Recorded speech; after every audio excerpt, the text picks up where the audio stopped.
dari bulan yang terbuang. Biar peluru menembus kulitku, aku tetap berada menerjang. Luka dan bisa ku bawa berlari hingga hilang peri-peri, dan aku akan lebih tidak peduli. Aku mau hidup 1000 tahun lagi. Aku mau hidup 1000 tahun lagi. Aku mau hidup 1000 tahun lagi.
Bersama gelar sastra Aku Ini Binatang Jalan episode pertama, karya Agus Saffari sebagai penulis naskah dan sutradara.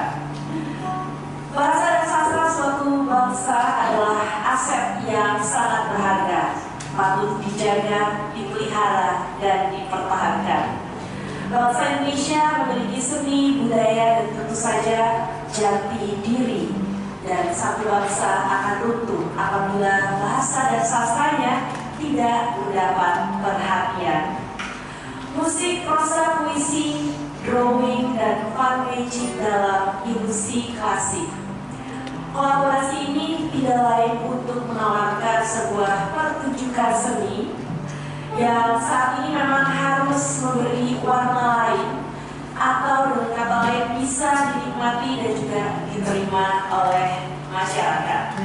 Semoga dapat memberikan pengalaman yang menyenangkan. Selamat menyaksikan. Jika kau lakoni kegemaran hatimu, itulah kesetiaan. Jika kau tebarkan kata sejuk, sungguh itu pun kesetiaan. Jika kau menyisihkan senyum hangat, pastilah itu kesetiaan. Jika kau iurkan nada bangga, tentu itu juga kesetiaan. Jika kau mengutara cinta segala bangsa, demikianlah kesetiaan. Aku pasti bersedia demi sukma yang merdeka. Aku pasti bersedia untuk semesta berselubung cinta. Menempelkan badan, menempel jiwa, mengajar pada budi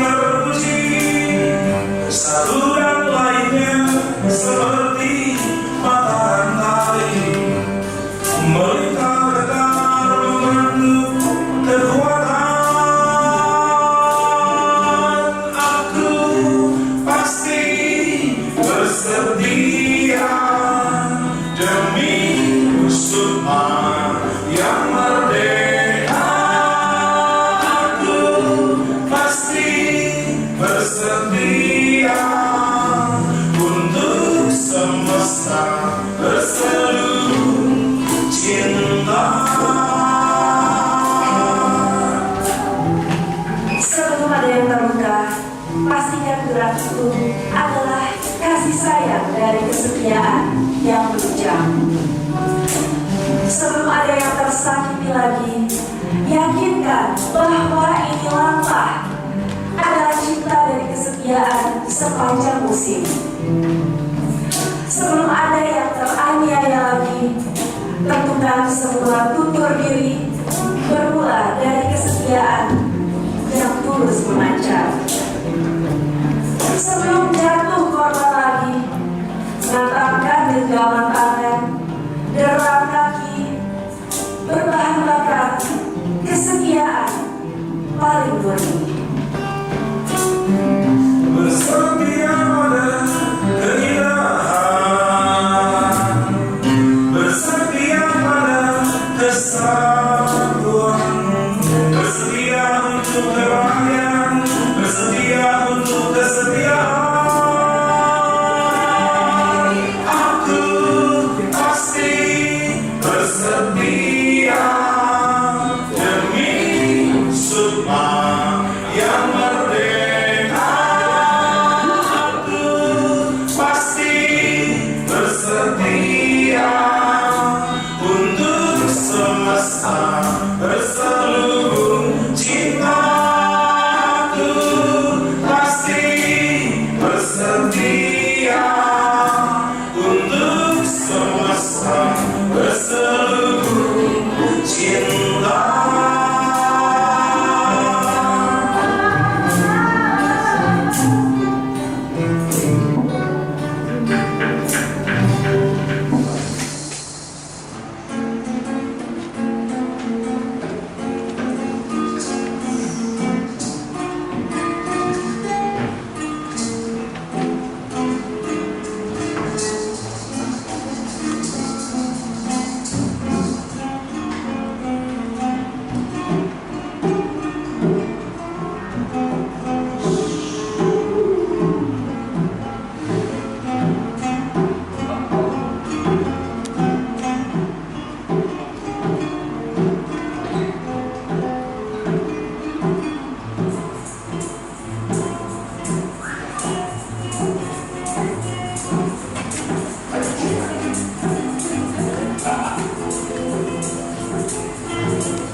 ini binatang jalan, dari kumpulannya terbuat. Biar peluru menembus kulitku, aku tetap merada menerjang. Luka yang bisa ku bawa berlari hingga hilang pedih-pedih, dan aku akan lebih tidak peduli. Aku mau hidup 1000 tahun lagi. Aku mau hidup 1000 tahun lagi. Aku mau hidup 1000 tahun lagi.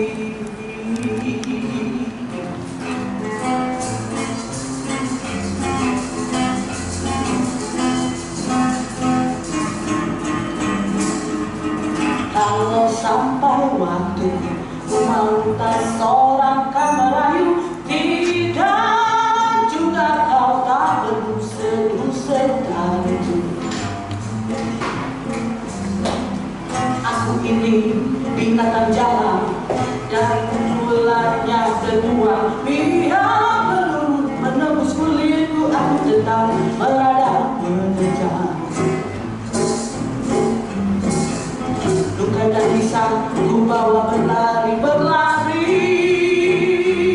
hingga hilang pedih-pedih, dan aku akan lebih tidak peduli. Aku mau hidup 1000 tahun lagi. Aku mau hidup 1000 tahun lagi. Aku mau hidup 1000 tahun lagi. Aku mau hidup 1000 tahun lagi.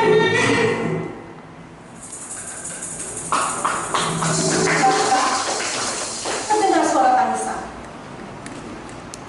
saya tutup buku meningkatkan kecerdasan anak dari John Beck yang sedang dibaca.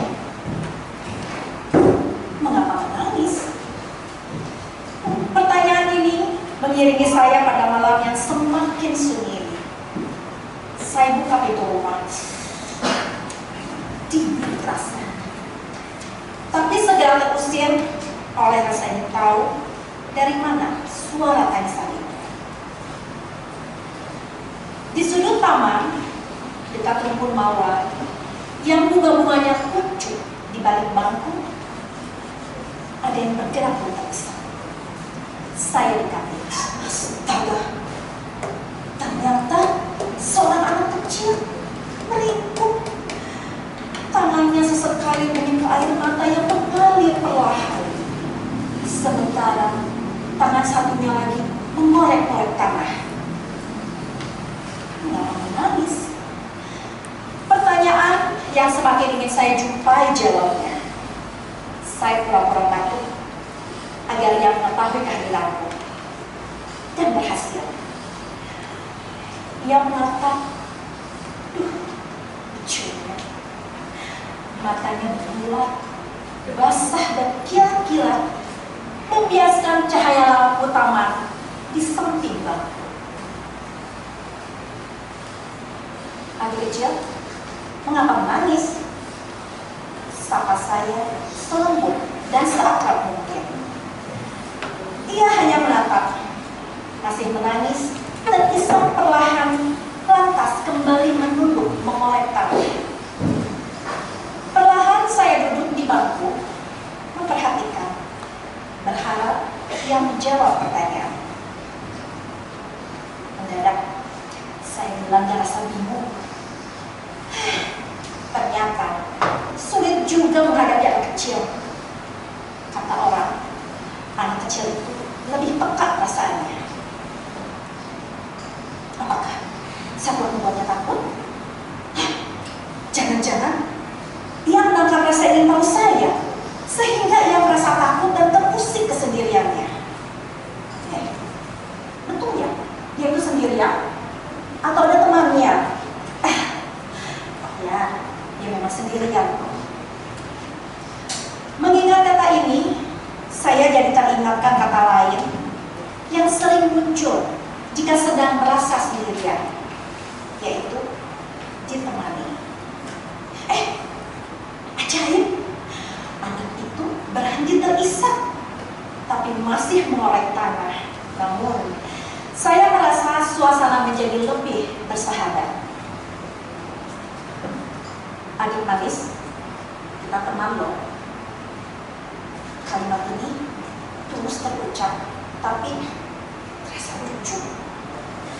Ia masih diam, hanya matanya kini menatap langsung padaku, seolah mengetahui kejujuran yang ada di balik kata-kata yang saya ucapkan. Saya mengangguk dan tersenyum. Ternyata saya menjadi merasa lebih lepas dan pasrah untuk dinilai oleh tatapannya. Ia membalas lalu tersenyum. Lucunya, saya ulurkan tangan mengajaknya duduk berdampingan. Ia tidak menyambut, tapi mau juga duduk. Sesaat kami duduk diam berdampingan di bangku taman.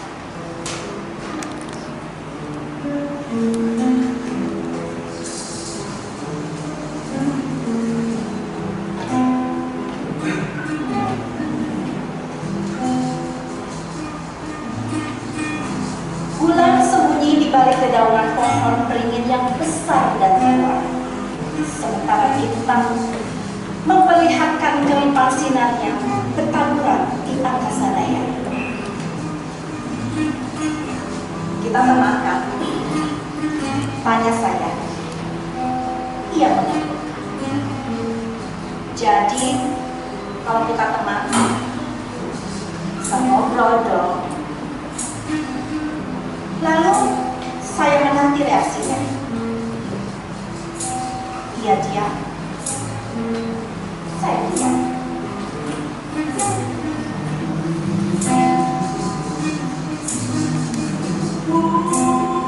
Hujan jatuh berwarna,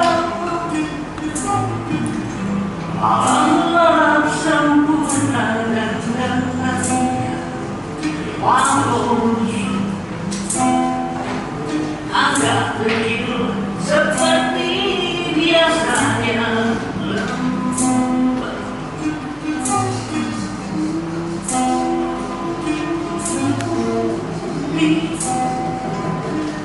Ruang kamu, aku dan hatiku menghitung waktu dan Tuhan entah gimana.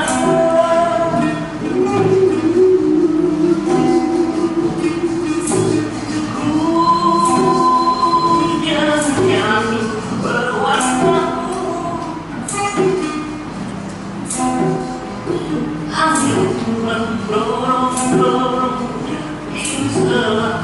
selamanya ke laut warna. Kaca jendela mantulkan malam di luar gemuruh yang membalut tangis bayi. Batu BBC dan suara menjerit.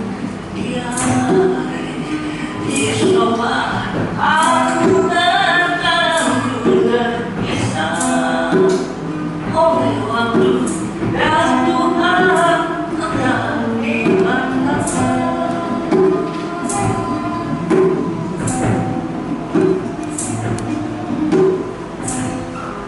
Dalam diam, saya jadi tidak berdaya untuk mulai bercakap-cakap. Apakah karena saya terperangkap oleh perasaan sendiri karena melihat anak kecil yang polos dan penuh kejujuran? Lalu, ketika saya sedang asik mengikuti pemikiran ini, tiba-tiba saya merasakan ada sentuhan halus di perut kiri. Saya kaget, terlonjak sedikit. Ia lantas tertawa, melihat saya tersentak. Lalu tawanya menulari dan kami pun tertawa bersama. Bertepatan dengan itu, ada kunang-kunang terbang. Saya tangkap. Lalu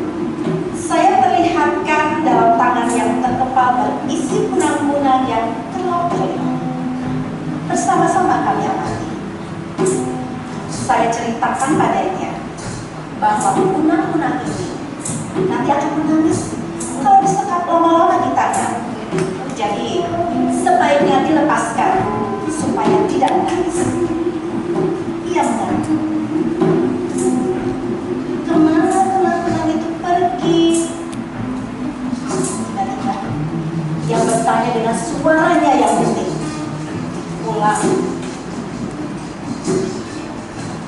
Yang tertegun. Matanya berkedip-kedip. Astaga. Satu persatu ada tetes air mata bergulir di pipinya. Ia berbalik menghubungiku, kembali berikut di sudut bangku kampung pengawal. Saya tertegun. Dia bertanya-tanya, mengapa menangis lagi? Aduh, bodoh saya ini. Bukankah dari awal saya belum menemukan jawabannya? Mengapa menangis? Mengapa menangis lagi? Adik kecil, kita cari makan yuk. Dia masih saja menangis dengan suara pilu perlahan dan menyentuh sambil mengeluarkan tangan. Atau minum sirup? Es krim? Konyol sekali.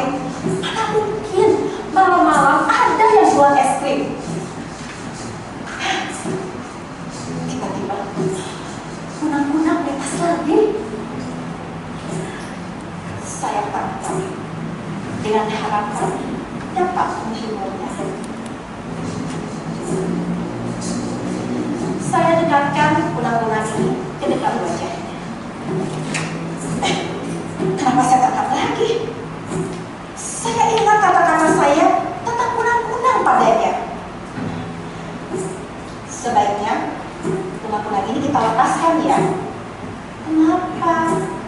Supaya tidak menangis. Kemana kunang-kunang itu pergi? Pulang. Astaga! Saya tahu jawaban untuk pertanyaan saya sendiri. Lalu saya dekati anak itu. Saya bisikan satu patah kata. Dia mengangguk, lalu berhenti menangis, berhenti juga mengolek-olek tanah. Saya rempuh ia dalam pelukan. Kemudian saya bimbing dia menuju rumah.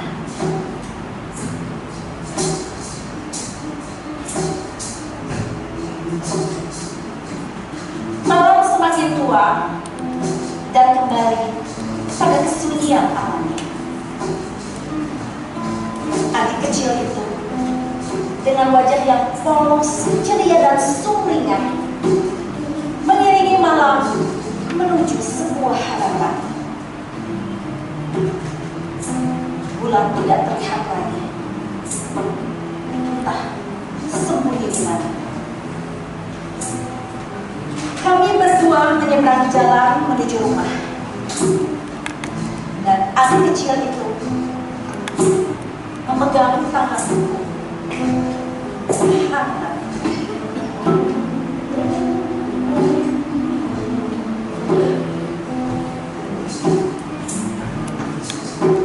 Entah sudah berapa puluh atau ratus bahkan beribu anak merindukan sang pulang. Lantas dijawab oleh sebuah pertanyaan yang acap kali mengganggu nyenyak tidur kita.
murka badai pasir.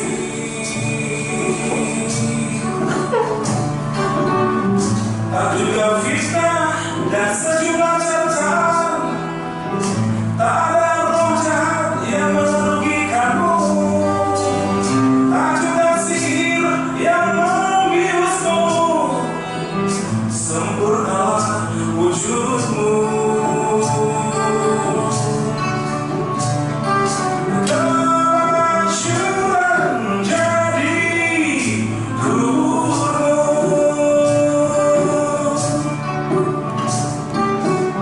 pengecut mati berkali-kali sebelum ajalnya tiba. Pahlawan mati hanya satu kali. Pedang telah merobek rambutmu, berlari telah mengoyak jantungmu. Sempurnalah kematianmu, kemasyuran jadi kuburmu.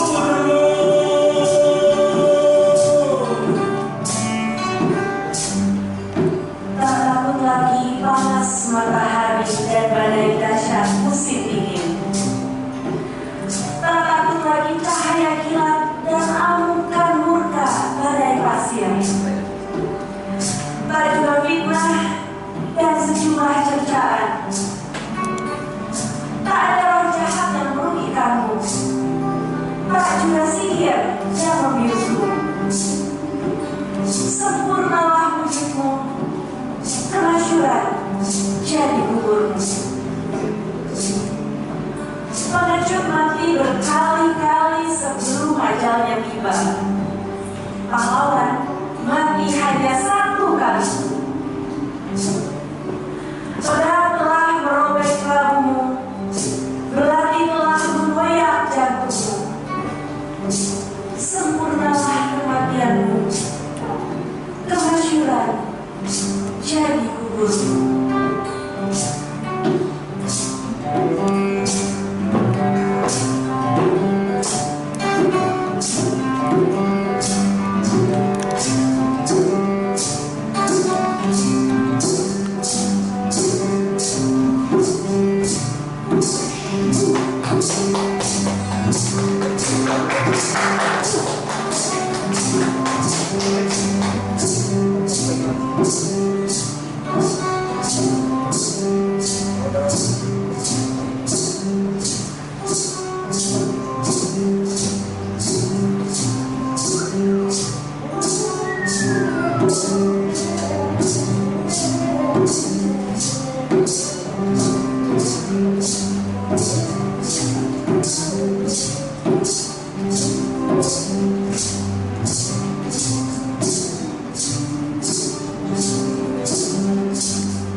Dari cerita yang di sini digabungkan dengan puisi, suasananya juga sangat, menurut saya sangat sesuai dan terasa itu.